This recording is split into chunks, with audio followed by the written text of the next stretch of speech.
ഏവർക്കും നമസ്കാരം. ഈ വീഡിയോയിൽ ഡയബറ്റിസ് ആൻഡ് ഓറൽ ഹെൽത്ത് എന്ന വിഷയത്തെ സംബന്ധിച്ച് ആണ് സംസാരിക്കാൻ ഉദ്ദേശിക്കുന്നത്. നമുക്കറിയാം, ഇന്ന് വളരെ കോമണായി കണ്ടുവരുന്ന ഒരു ഡിസീസാണ് ഡയബറ്റിസ് മെലിറ്റസ് എന്ന് പറയുന്നത്. ഇത് 2 ടൈപ്പുണ്ട്. Type 1 diabetes mellitus and type 2 diabetes mellitus. ഇതിൽ നമുക്കറിയാം, ബ്ലഡിൽ ക്രമാതീതമായി ഗ്ലൂക്കോസിൻ്റെ അളവ് കൂടുന്ന ഒരു ഡിസീസാണ് ഇത്. ഇതിൽ നമുക്കറിയാം, പല രീതിയിലുള്ള ചേഞ്ചസ് ബോഡിയിൽ കാണിക്കാറുണ്ട്. ബ്ലഡ് ഗ്ലൂക്കോസ് കൂടുന്നതോടുകൂടെ ലാസ്റ്റ് കോംപ്ലിക്കേഷൻസ് ആയിട്ട് ഡയബറ്റിക് ന്യൂറോപ്പതി, ഡയബറ്റിക് റെറ്റിനോപ്പതി, അതായത് നെർവ്സിനെയും നമ്മുടെ കണ്ണിനെയും അതുപോലെ കിഡ്നി ഇങ്ങനെയുള്ള അവയവങ്ങളെയും ഒക്കെ ഈ ഡയബറ്റിസ് മെലിറ്റസ് ബാധിക്കാറുണ്ട്. അതുപോലെ തന്നെ ഡയബറ്റിസ് മെലിറ്റസ് നമ്മുടെ വായയിലുള്ള ഓരോരോ ഭാഗങ്ങളെയും ഡയബറ്റിസ് മെലിറ്റസ് ബാധിച്ച് കണ്ടുവരുന്നുണ്ട്.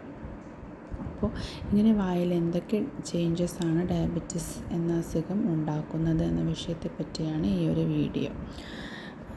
നമുക്കറിയാം, ബ്ലഡിൽ ഗ്ലൂക്കോസിൻ്റെ അളവ് കൂട്ടുന്നത് പോലെ തന്നെ ഉമിനീരിലും ഗ്ലൂക്കോസിൻ്റെ അളവ് കൂടുതലായി കാണപ്പെടുന്നു. ഇതുവഴി പെരിഡോണ്ടൽ പ്രോബ്ലംസ് ഉണ്ടാകുന്നു. അതായത് സ്വെല്ലനായിട്ടുള്ള ഗംസ് വീർക്കുകയും കാൽക്കുലസ്, പ്ലാക്ക് എന്നിവയുടെ അളവ് കൂടുകയും ചെയ്യുന്നു. ഇത് ഗ്ലൂക്കോസിൻ്റെ അളവ് ഉമിനീരിൽ കൂടുന്നത് വഴി ബാക്ടീരിയയുടെ പ്രവർത്തനം കൂടുതലാകുന്നത് വഴിയാണ് ഇങ്ങനെ മോണരോഗത്തിന് ചാൻസ് കൂടുന്നത്. അടുത്തതായി വായയിൽ കണ്ടുവരുന്ന ഒരു പ്രവണതയാണ് വായിലുണ്ടാകുന്ന മുറിവുകൾ ഉണങ്ങാൻ കാലതാമസമെടുക്കുന്നത്. ഇതിപ്പോൾ നമ്മുടെ ബാക്കിയുള്ള ഭാഗത്തുണ്ടാകുന്ന മുറിവുകളും ഇതുപോലെ തന്നെ ഉണങ്ങാൻ കാലതാമസം എടുക്കുന്നുണ്ട് ഈ ഒരു ഡിസീസസിൽ. അതുപോലെ തന്നെ വായിൽ എങ്ങനെയാണ് ഇതിങ്ങനെ സംഭവിക്കുന്നത് എന്ന് വെച്ച് കഴിഞ്ഞാൽ, നമ്മുടെ ഡയബറ്റിസ് ഉണ്ടാകുന്നത് വഴി ബ്ലഡ് വെസൽസിന് കട്ടി കൂടുന്നു. അപ്പോൾ ആ മുറിവിലോട്ട് എത്തിക്കുന്ന ബ്ലഡ് ഫ്ലോ കുറയുന്നു. ബ്ലഡ് ഫ്ലോ മുറിവിൻ്റെ ആ ഭാഗത്തോട്ട് വരുമ്പോഴാണ് ഇൻഫ്ലമേഷനെതിരെയുള്ള വൂണ്ട് ഹീലിങ്ങിന് ഹെൽപ്പ് ചെയ്യുന്ന രക്താണുക്കൾ അവിടെ പ്രവർത്തിക്കുകയും അതുവഴിയാണ് വൂണ്ട് പെട്ടെന്ന് ഉണങ്ങുന്നത്. ഇങ്ങനെ ഡയബറ്റീസ് ഉണ്ടാകുന്ന പേഷ്യൻസിൽ അവിടെ ബ്ലഡ് ഫ്ലോ കുറയുന്നത് വഴി വൂണ്ട് ഹീലിങ്ങും ഡിലേഡ് ആകുന്നു. ഇപ്പോൾ നമുക്കൊരു പല്ലെടുത്ത് കഴിഞ്ഞാൽ അവിടെ ഉണ്ടാകുന്ന വൂണ്ട് ഉണങ്ങാൻ കാലതാമസം എടുക്കുന്നു. ഇപ്പോൾ അഥവാ ഒരു അൾസർ ഉണ്ടാകുകയാണെങ്കിലും അവിടുത്തെയുള്ള വൂണ്ട് ഉണങ്ങാനുള്ള കാലതാമസം കൂടുന്നു. ഈ ഡയബറ്റിസ് മെലിറ്റസ് ഉള്ള ആളുകളിൽ ബാക്കിയുള്ള ഭാഗത്തും ഇതുപോലെ തന്നെ ഒരു കാലിൽ ഒരു മുറിവുണ്ടാകുന്നു. അപ്പോഴും ഇതുപോലെ മുറിവ് എല്ലാം ഉണങ്ങാൻ കാലതാമസം എടുക്കുന്നു. ഇത് ബാക്കിയുള്ള ഭാഗത്തെ പോലെ തന്നെയാണ് വായിലും ഇതുപോലെ മുറിവുണങ്ങാൻ കാലതാമസം എടുക്കുന്നു. അടുത്തതായി വായിൽ കണ്ടുവരുന്ന ഒരു മാറ്റമെന്ന് പറയുന്നത് വൈറ്റ് ലീഷൻസ് അപ്പിയർ ചെയ്യുക എന്നുള്ളതാണ്. വൈറ്റ് ലീഷൻ എന്ന് വെച്ച് കഴിഞ്ഞാൽ വെള്ള കളറിലുള്ള പാടുകൾ നമ്മുടെ നാക്കിൽ പ്രത്യക്ഷപ്പെടാൻ തുടങ്ങുന്നു. എല്ലാ കേസിലും ഇത് ചില കേസസിലാണ് ഇങ്ങനെ കാണാറുള്ളത്. ഇതിനെ ബിനൈൻ മൈഗ്രേറ്ററി ഗ്ലോസൈറ്റിസ് എന്നും കാൻഡിഡിയാസിസ് എന്നും പറയാം. ഇങ്ങനെ ഉണ്ടാകുന്ന ചില ലീഷൻസ് സ്ക്രേപ്പബിൾ ആണ്. അതായത് നമ്മൾ ചുരണ്ടി കഴിഞ്ഞാൽ ആ ലീഷൻസ് പോവും. എന്നാൽ ചില ലീഷൻസ് പോവാത്ത ലീഷൻസ് ഉണ്ട്. ഇങ്ങനെ ഉള്ള വെളുത്ത ലീഷൻസ് നമ്മുടെ നാക്കിൽ ചില പേഷ്യൻസിൽ കണ്ടുവരാറുണ്ട്. ചില കേസസിലും ചില ആളുകളിൽ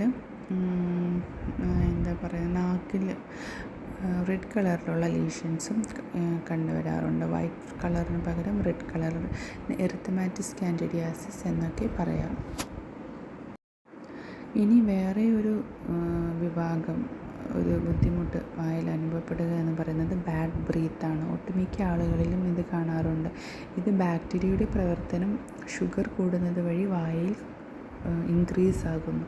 അത് കാരണമാണ് ഇങ്ങനെ ബാഡ് ബ്രീത്ത് ഉണ്ടാകുന്നത്. ഇത് നമുക്ക് ഒരു ഡെൻറ്റിസ്റ്റിനെ കണ്ട് മൗത്ത് വാഷും അതിനുള്ള ട്രീറ്റ്മെൻറ്റുകൾ ഇന്ന് അവൈലബിൾ ആണ്. ഇങ്ങനെയൊക്കെ പ്രശ്നങ്ങൾ നിങ്ങൾ നേരിടുന്നുണ്ടെങ്കിൽ എന്തൊക്കെ ചെയ്യണമെന്നുകൂടി ഞാൻ ഈ വീഡിയോയിൽ ഉൾപ്പെടുത്തുന്നു. നിങ്ങൾ റെഗുലറായി ക്രമമായ ഇടവേളകളിൽ ബ്ലഡ് ഷുഗർ പരിശോധിക്കേണ്ടതാണ്. നിങ്ങളുടെ ഫിസിഷ്യനെ, ആരെയാണ് നിങ്ങൾ കാണിക്കുന്നത് ആ ഒരു ഫിസിഷ്യനെ നിങ്ങൾ കണ്ട് റെഗുലർ ഫോളോ അപ്പ് ചെയ്യേണ്ടതാണ്. ഇനി ഇൻസുലിൻ എടുക്കുന്ന പേഷ്യൻസ് ആണ് എങ്കിലും നിങ്ങളുടെ രീതിയിൽ അതിൻ്റെ എമൗണ്ട് കൂട്ടുകയും കുറയ്ക്കുകയും ചെയ്യാതെ ഒരു ഫിസിഷ്യൻ്റെ സഹായത്തോടു കൂടി മാത്രം ഇതിൻ്റെ എമൗണ്ട് നിങ്ങൾ കൂട്ടുകയും കുറയ്ക്കുകയും ചെയ്യുക.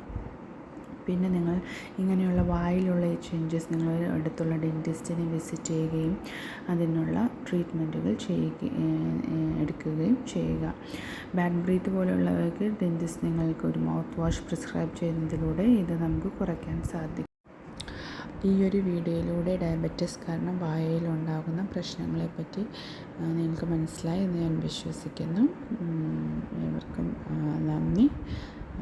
Thank you. എന്തെങ്കിലും സംശയമുണ്ടെങ്കിൽ കമൻറ്റായിട്ട് പറയുകയാണെങ്കിൽ എനിക്കറിയാവുന്ന സംശയങ്ങൾക്കുള്ള മറുപടി ഞാൻ കമൻറ്റിൽ ഉൾപ്പെടുത്തുന്നതായിരിക്കും.